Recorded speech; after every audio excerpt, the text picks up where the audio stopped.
There are cultural lenses, systemic racism and internalized racism are huge factors on how we perceive someone's competency and their suitability and their readiness and their preparedness for an opportunity or a program or leadership or employment.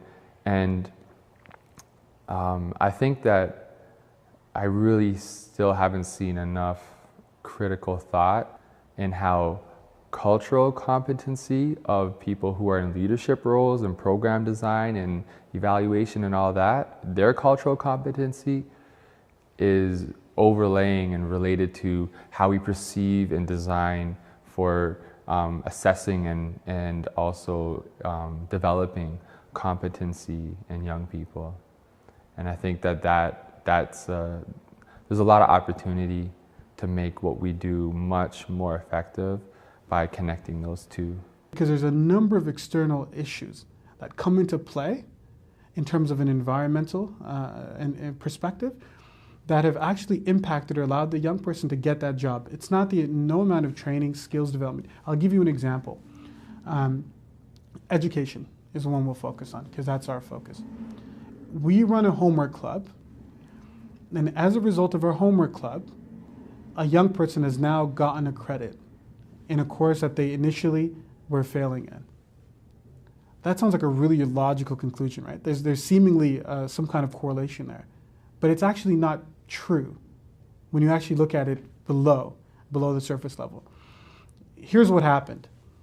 Young Johnny used to go home and had to babysit his younger sibling because his mother worked in the evenings, which took away his attention from his homework and his studies. In the last 5 months, his mother has shifted from evening work to day work, which means that she could be home in the evening, which freed up Johnny's time to actually focus on his studies. And during that period, because he was able to focus on his studies, it now meant he could participate in our homework club. So in fact, it wasn't only, and I don't want to throw away the impact that a homework club has, but it wasn't the fact that this homework club was the result of this improved educational attainment. In fact, something had to happen before that.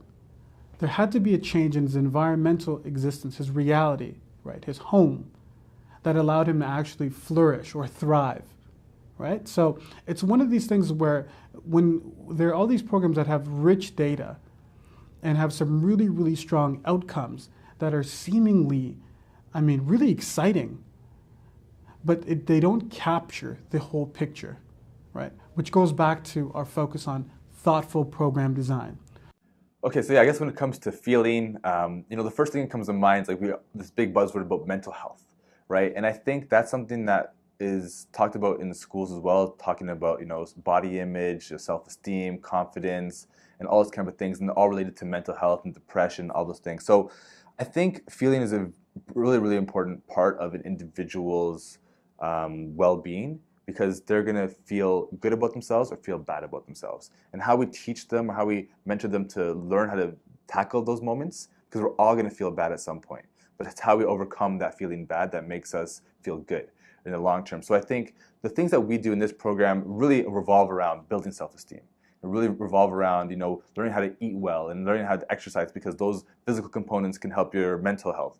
And also talking about body image, some of the mainstream media, how those can impact our thinking, some of the things we deal with at home with our peers. There's so many elements that are going into what someone is feeling on a daily basis, and we help to try and support young people to navigate those different moments.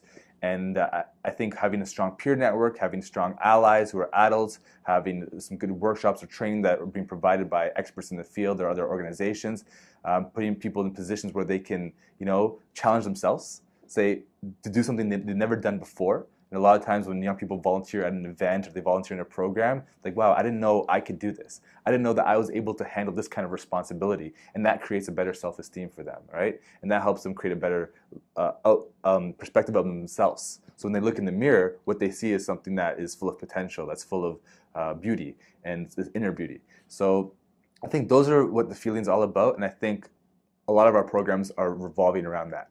I think a lot of times the reason why these programs do